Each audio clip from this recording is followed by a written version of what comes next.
Hi friends, welcome to study with Singappenne. இன்றைக்கு நம்ம வீடியோவில் இணைச்சொற்கள் பற்றி பார்க்கலாம்.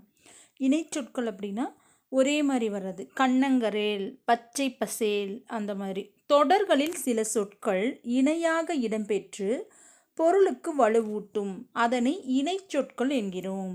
இணைச்சொற்கள் 3 வகைப்படும்: நேரிணை, எதிரிணை, செரியிணை. நேரிணை அப்படின்னா ஒரே பொருளை தரக்கூடிய மாதிரி இருக்கும். எதிரிணை அப்படின்னா காலை மாலை, எதிரெதிர் பொருள். செரியிணை அப்படின்னா அதோட பண்பை சொல்கிற மாதிரி இருக்கும். இப்போ ஒரே பொருளை தரும் இணை நேரிணை எனப்படும். சீரும் சிறப்பும், பேரும் புகழும். பேரும் அப்படின்னாலும் புகழும் அப்படின்னாலும் ஒரே மீனிங் தான் வரும். சீரும் அப்படின்னாலும் சிறப்புனாலும் ஒரே மீனிங் தான் வரும். இந்த மாதிரி ஒரே மீனிங் வர சொற்கள் பக்கத்தில் வர்றது நேரிணை. எதிரெதிர் பொருளை தரும் இணை சொற்கள் எதிரிணை எனப்படும். இரவு பகல், உயர்வு தாழ்வு, மேடு பள்ளம், காலை மாலை, சூரியன் சந்திரன், இந்த மாதிரி வர்றது எல்லாமே எதிரிணை. பொருளின் செறிவை குறித்து வருவன செரியிணை எனப்படும். செறிவை அப்படின்னா அதோட பண்புன்னு வச்சுக்கலாம். பச்சை பசேல், அது எப்படி இருந்தது? அந்த புல்வெளி பச்சை பசேல் என்று இருந்தது. சுவர் வெள்ளை வெளையர் என்று இருந்தது. அந்த மாதிரி அதனுடைய பண்பை சொன்னால் செரியிணை.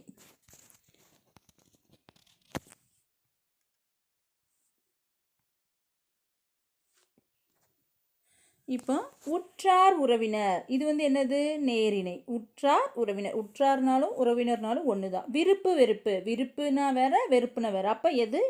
எதிரிணை. விருப்பு வெறுப்பு. காலை மாலை, இதுவும் எதிரிணை. அடுத்தது கண்ணங்கரேல், அதனுடைய குணத்தை சொல்கிற மாதிரி இருக்கு. அப்போ இது செரியிணை. கண்ணங்கரேல். ஆடல் பாடல், ஆடல் பாடல் ரெண்டுமே ஆப்போசிட்டாக இருக்குது. அப்போ அது எதிரிணை. வாடி வதங்கி, வாடுறதுனாலும் வதங்குறதுனாலும் ஒன்று தான். அப்போ அது நேரிணை. வாடி வதங்கி. அதே மாதிரி பட்டி தொட்டி, பட்டி தொட்டினாலும் ஒன்று தான். பட்டி அப்படின்னா நம்ம ஊருக்குள்ளே இருக்கிற அந்த சின்ன ஒரு இதை சொல்கிறோம்லே, அந்த மாதிரி தான், கிராமத்தில் வர்றதா. அப்போ இது ரெண்டுமே ஒன்று தான். இதுவும் பட்டி தொட்டி. அடுத்தது உள்ளும் புறமும், உள்ள வெளியே, ஆப்போசிட். அப்போ எதிரிணை. உள்ளும் புறமும் எதிரிணை. மேடு பள்ளம் எதிரிணை. மேடு தனியாக வரும், பள்ளம் தனியாக வரும். அடுத்தது நட்ட நடுவில், நட்டனாலும் ஒன்று தான், நடுவில்னாலும் ஒன்று தான். அப்போ நேரிணை. இதே இங்கே பச்சை பசேல் அந்த மாதிரிலாம் வந்துருதுன்னா இது செரியிணை. செரியிணையில் நமக்கு இந்த கண்ணங்கரையில் மட்டும்தான் வருது.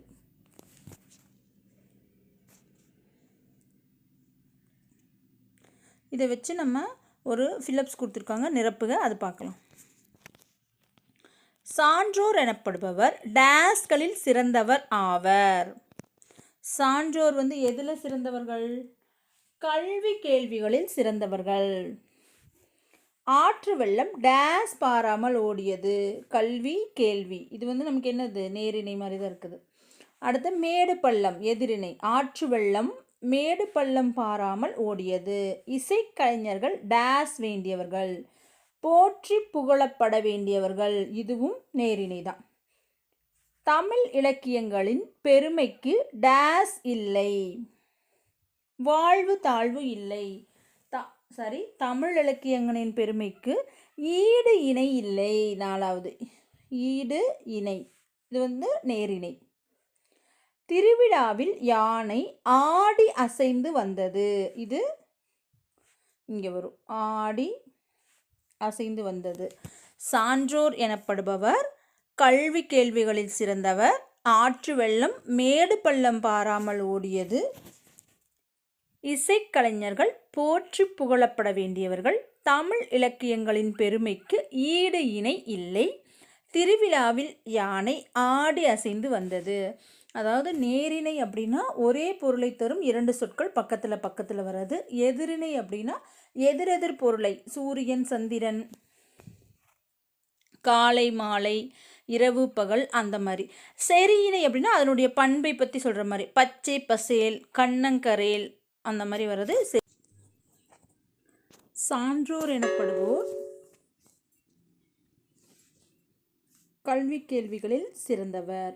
ஆற்று வெள்ளம், மேடு பள்ளம் பாராமல், இது வந்து எதிரிணை, இது நேரிணை. இசைக்கலைஞர்கள் போற்றி புகழப்பட, இது நேரிணை தான். தமிழ் இலக்கியங்களின் பெருமைக்கு டேஸ் இல்லை, ஈடு இணை, இதுவும் நேரிணை. திருவிழாவில் யானை டேஸ் வந்தது, ஆடி அசைந்து, இதுவும் நேரிணை தான்.